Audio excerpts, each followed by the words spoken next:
नमस्कार दोस्तों, एक बार फिर से स्वागत है आप सभी का। मैं सत्यम और स्वागत करता हूं आप सभी का सात्विक सत्य में। दोस्तों, हम देख रहे थे कठोपनिषद और कठोपनिषद में अब तक हमने चतुर्थ वल्ली के 6 श्लोकों को देख लिया है। इससे पहली वीडियो में हमने चतुर्थ वल्ली स्टार्ट की है कठोपनिषद की, उसमें हमने 6 श्लोकों को देख लिया है। एंड आज की इस वीडियो में हम 7वां श्लोक देखने वाले हैं कठोपनिषद चतुर्थ वल्ली का। वीडियो बहुत ज़्यादा इंटरेस्टिंग होने वाला है। आपसे रिक्वेस्ट है, अगर आप इस वीडियो पे आए हैं तो वीडियो को लास्ट तक ज़रूर देखिएगा, आपको कुछ ना कुछ सीखने को ज़रूर मिलेगा। तो बने रहिएगा मेरे साथ। चलिए बिना किसी विलंब के शुरू करते हैं। तो दोस्तों, कठोपनिषद चतुर्थ वल्ली का 7वां श्लोक 7वां श्लोक क्या कहता है, आइए देखते हैं। या प्राणेन संभवति अदिति देवतामयी गुहाम प्रविश्य तिष्ठितम या भूते भी व्यजायता एतद्वेतता। इसका क्या अर्थ है? देखो, इसका अर्थ ये कहता है, संसार में पुरुष और स्त्री ये 2 तत्व हैं, ठीक है। पुरुष रूप में ब्रह्म का वर्णन करने के बाद स्त्री रूप में उसका वर्णन करते हैं। देखो, ये सवाल उत्पन्न हो सकता है कि जो ब्रह्म है, जो परमात्मा है, वो किस रूप में है? वो पुरुष के रूप में है या स्त्री के रूप में है? अक्सर कभी ना कभी हमारे दिमाग में सवाल आता ज़रूर होगा। तो उसी के बारे में चर्चा करने वाले हैं कि पुरुष रूप में ब्रह्म का वर्णन करने के बाद आप स्त्री रूप में उसका वर्णन करते हैं। ये कहते हैं, वह देवतामयी ब्रह्म शक्ति अदिति है, मातृतुल्य है, वह प्राणायाम से प्रकट होती है। प्राणायाम एकाग्रता का सबसे बड़ा साधन है। जी हाँ दोस्तों, प्राणायाम एकाग्रता का सबसे बड़ा साधन है। जिस किसी को भी अपनी एकाग्रता बढ़ानी है उसको प्राणायाम ज़रूर करना चाहिए। प्राणायाम से ही इंद्रियों को मन के साथ और मन को आत्मा के साथ नियुक्त किया जा सकता है। प्राणायाम ही एकमात्र ऐसी चीज़ है जिसके द्वारा हम इंद्रियों को अपने मन के साथ और मन को आत्मा के साथ नियुक्त कर सकते हैं, जोड़ सकते हैं। बिना प्राणायाम के इंद्रियां दुष्ट घोड़ों की तरह इधर उधर भागने लगती हैं। प्राणायाम करते समय कोई व्यक्ति दुश्चिंतन नहीं कर सकता। देखो, कितनी बड़ी बात बोल दी। प्राणायाम करते समय कोई व्यक्ति दुश्चिंतन नहीं कर सकता। अगर आपके मन में गंदे विचार आ रहे हैं, बुरे विचार आ रहे हैं, ऐसे विचार आ रहे हैं जो आप नहीं चाहते कि आपके मन में वो विचार आएँ, तो आपको प्राणायाम ज़रूर करना चाहिए। क्योंकि जब आप प्राणायाम करेंगे आप अपनी सांसों पर ध्यान देने लगेंगे। जब आप सांसों पर ध्यान देने लगेंगे तो आपका ध्यान फालतू की चीज़ों की तरफ से स्वतः ही हट जाएगा। इसलिए प्राणायाम ज़रूर करें। प्राणायाम मन को आत्मा के साथ बांधने वाली रस्सी है। देखो, कितनी अच्छी बात बताई इन्होंने। वह भगवती इन 5 महाभूतों के साथ उन्हीं को गुहा बनाकर छिपी बैठी है। उसने इनकी ओट ले रखी है। बैठी वह यहीं है, हमारे सामने ही, कहीं दूर नहीं। हमारे सामने बैठी हमसे आँख मिचोली खेल रही है। जो उसे भूतों में छिपा देख लेता है वह कह उठता है, अरे वह तो यह है, एतत् वेतत्, अर्थात वह तो यह रहा। देखो, पहले तो परमात्मा का वर्णन किया पुरुष के रूप में, अब वर्णन कर रहे हैं स्त्री के रूप में, क्योंकि संसार में 2 तत्व हैं, पुरुष और स्त्री। तो ये मन में क्वेश्चन उठ सकता है कि यार, प्रभु जो है वो सर्वशक्तिमान जो है वो किस रूप में है? वो पुरुष के रूप में है या स्त्री के रूप में है? तो इसका आंसर ये है कि वो परम शक्ति, वो परम ब्रह्म दोनों रूपों में है। वो पुरुष रूप में भी है और वो स्त्री रूप में भी है। जैसे कि मातृशक्ति, ठीक है, और मातृशक्ति तो सबकी जननी है। जननी अर्थात जिससे सब कुछ उत्पन्न हुआ है, तो पुरुष से ही तो सब कुछ उत्पन्न हुआ है, उस परमपिता परमात्मा से ही तो सब कुछ उत्पन्न हुआ है।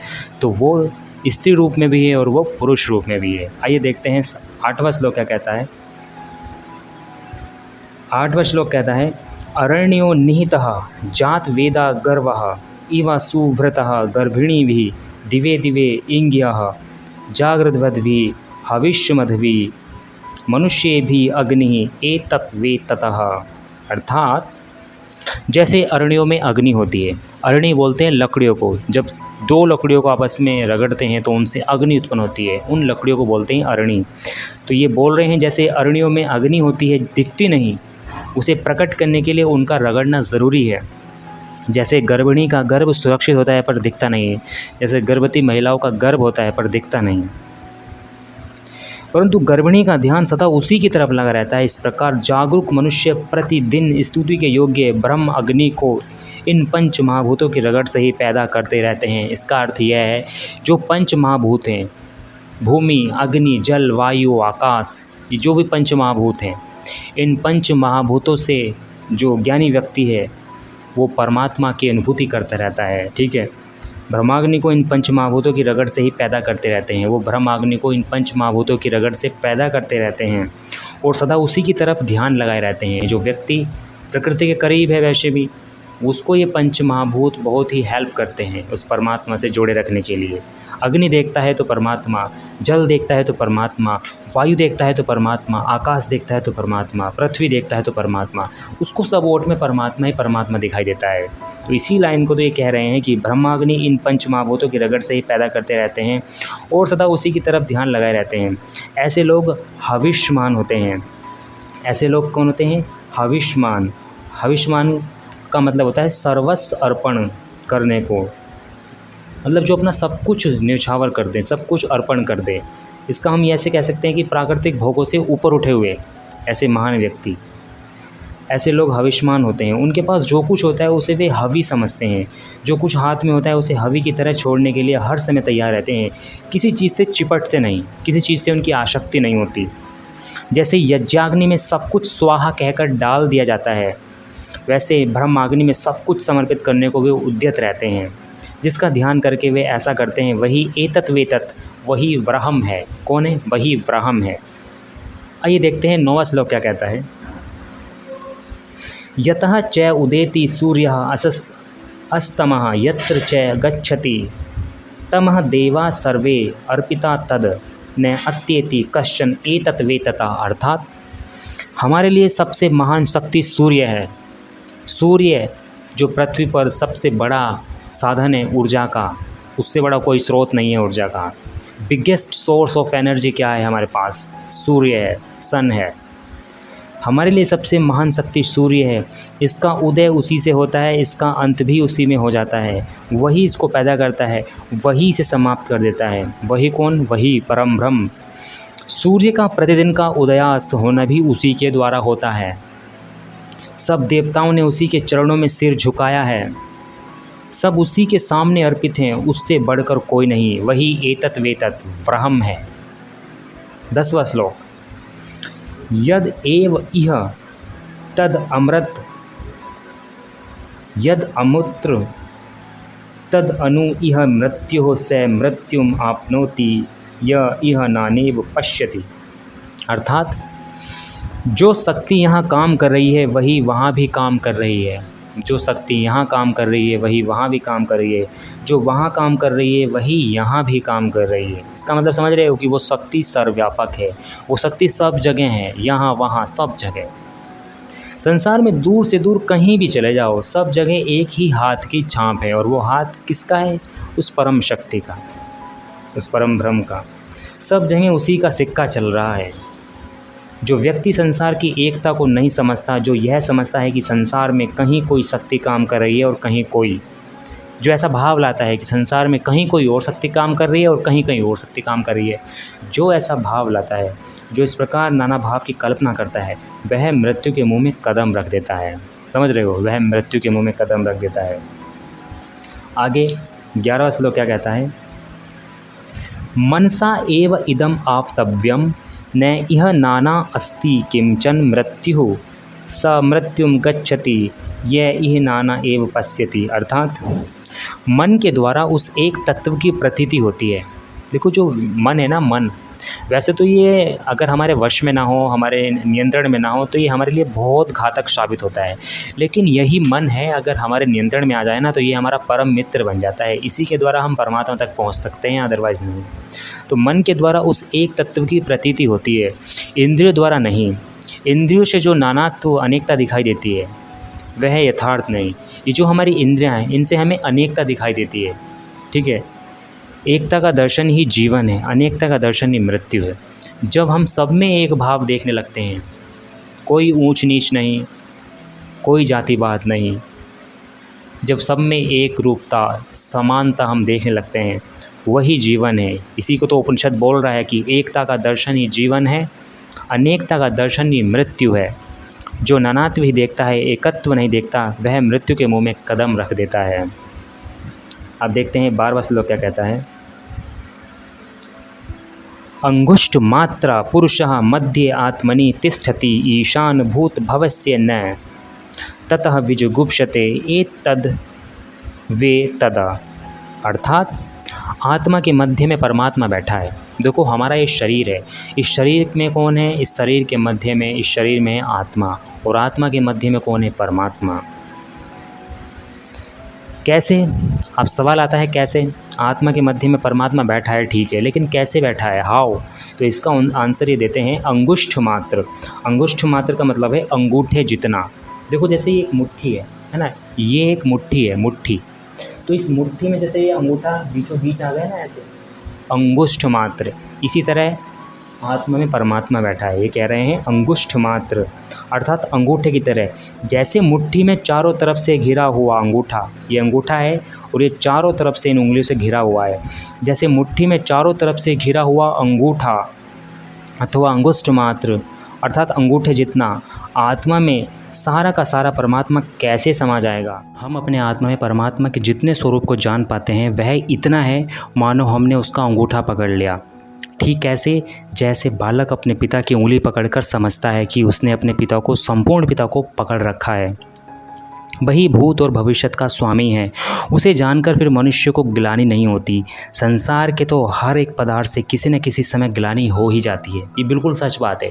ये जो जितने भी सांसारिक पदार्थ हैं ना, इनके हर एक पदार्थ से, या हर समय नहीं तो किसी न किसी समय किसी न किसी पदार्थ से ग्लानि हमें हो ही जाती है, लेकिन उस प्रभु से कभी ग्लानि नहीं होती। संसार के तो हर एक पदार्थ से किसी न किसी समय ग्लानि हो ही जाती है।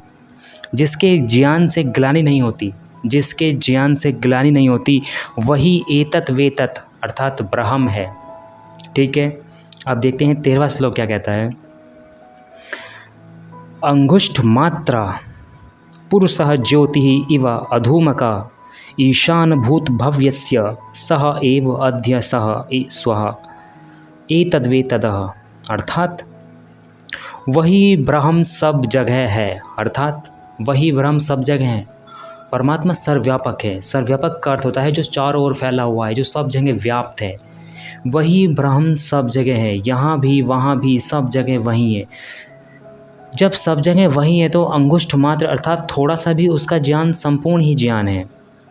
वह एक ज्योति के समान है, एक ज्योति जिसमें कहीं धुआं नहीं, विकार नहीं। वो ब्रह्म एक ऐसी ज्योति है जिसमें कोई धुआं नहीं, कोई विकार नहीं। वह भूत और भव्य का स्वामी है। वही आज है, वही कल है, वही सदा है। यही एतत् वेतत् अर्थात ब्रह्म है।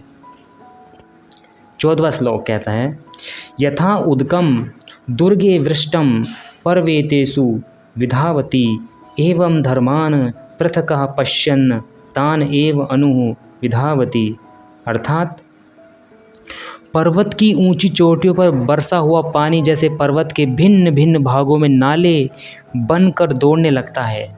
बड़ी ध्यान से सुनना। पर्वत की ऊंची चोटियों पर बरसा हुआ पानी जैसे पर्वत के भिन्न भिन्न भागों में नाले बनकर दौड़ने लगता है। एक ही पानी अनेक धाराओं में बह निकलता है और लोग यह समझने लगते हैं कि यह जल एक नहीं अनेक हैं। इसी प्रकार इंद्रियों के भिन्न भिन्न धर्मों को देखकर मनुष्य समझने लगता है कि संसार में एकता नहीं अनेकता है, और उस अनेकता को पाने के लिए उसके पीछे दौड़ने लगता है। जबकि अनेकता नहीं है, वास्तव में एकता है। लेकिन हम अपने अज्ञान अवस्था के कारण, अपनी अविद्या के कारण हमको अनेकता ही अनेकता दिखाई देती है।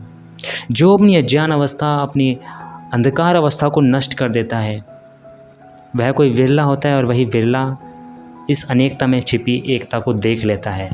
वही परम ब्रह्म के दर्शन के योग्य हो पाता है। आइए देखते हैं 15वां श्लोक क्या कहता है। यथा उदकम शुद्धे शुद्धम आसक्तिम तादृग एव भवति एवं मुनेः विजानतः आत्मा भवति गौतमा। इसका अर्थ है जैसे शुद्ध जल को शुद्ध जल में डाल दें, बड़े ध्यान से सुनना, जैसे शुद्ध जल को शुद्ध जल में डाल दें तो वह शुद्ध रहता है, और शुद्ध जल में डाल दें तो अशुद्ध हो जाता है। इसी प्रकार शुद्ध आत्मा को शुद्ध स्वरूप परमात्मा के साथ मिल जाए तो शुद्ध स्वरूप हो जाता है, अशुद्ध संसार मिल जाए तो अशुद्ध स्वरूप हो जाता है। हे गौतम, आत्मा की ऐसी ही गति है। देखो कितनी अच्छी बात बोली। अगर हमारे पास शुद्ध जल है और अगर हम उस शुद्ध जल को शुद्ध जल में डालेंगे तो वो शुद्ध ही रहेगा। लेकिन अगर हमारे पास शुद्ध जल है और अगर शुद्ध जल को हम किसी अशुद्ध, किसी गंदे जल में डाल दें तो वो अशुद्ध हो जाएगा। ठीक इसी प्रकार जो आत्मा है, जो शुद्ध आत्मा है, अगर वो शुद्ध स्वरूप परमात्मा के साथ मिल जाए ना तो वो शुद्ध स्वरूप हो जाता है। और अगर वही आत्मा, जो शुद्ध आत्मा है, अगर वही आत्मा इस अशुद्ध संसार में मिल जाए तो अशुद्ध स्वरूप हो जाता है। और यही होता है हमारे केसेस में, यही होता है। हम जो जीवात्माएं हैं स्वभाव से तो हम शुद्ध हैं, पवित्र हैं, लेकिन प्रॉब्लम ये है कि हम इस संसार में आकर इन अंधकार में, अज्ञान में, अविद्या में आकर हम अपनी शुद्धता को खो बैठे हैं। इसमें आकर हम अशुद्ध हो गए हैं। हमने अपने शुद्ध और सात्विक स्वरूप को खो दिया है। और हमारा लक्ष्य यही है कि हम उस परम ब्रह्म को प्राप्त करें, उसके शुद्ध और सच्चे स्वरूप को जानें, तभी हम अपने शुद्ध और सच्चे स्वरूप को जान पाएंगे। ठीक है, तो हमको उसके साथ मिलना होगा, उस परम ब्रह्म के साथ मिलना होगा, तभी हम अपने शुद्ध स्वरूप को प्राप्त हो पाएंगे। तो गाइस, ये आज हमने देखा कठोपनिषद चतुर्थ वल्ली का 15वां श्लोक, और इसी के साथ चतुर्थ वल्ली भी समाप्त होती है। इसके आगे पंचम वल्ली स्टार्ट होगी, उसको हम देखेंगे अगली वीडियो में। आज की वीडियो में इतना ही रखते हैं। वीडियो ऑलरेडी लंबा हो चुका है और अधिक लंबा हम नहीं करेंगे वीडियो को। आपसे रिक्वेस्ट है, अगर आप इस वीडियो पर यहाँ तक बने हैं, अगर आपको वीडियो पसंद आया है तो आप वीडियो को लाइक कर सकते हैं। चैनल पर नए हो तो चैनल को सब्सक्राइब कर सकते हैं। आप मेरे साथ यहाँ तक बने रहे, उसके लिए आपका बहुत बहुत आभार, आपका बहुत बहुत धन्यवाद। अपना ध्यान रखिए। Take care of yourself. Thank you so much for watching me. Have a good day. ओम सच्चिदानंद ईश्वराय नमो नमः।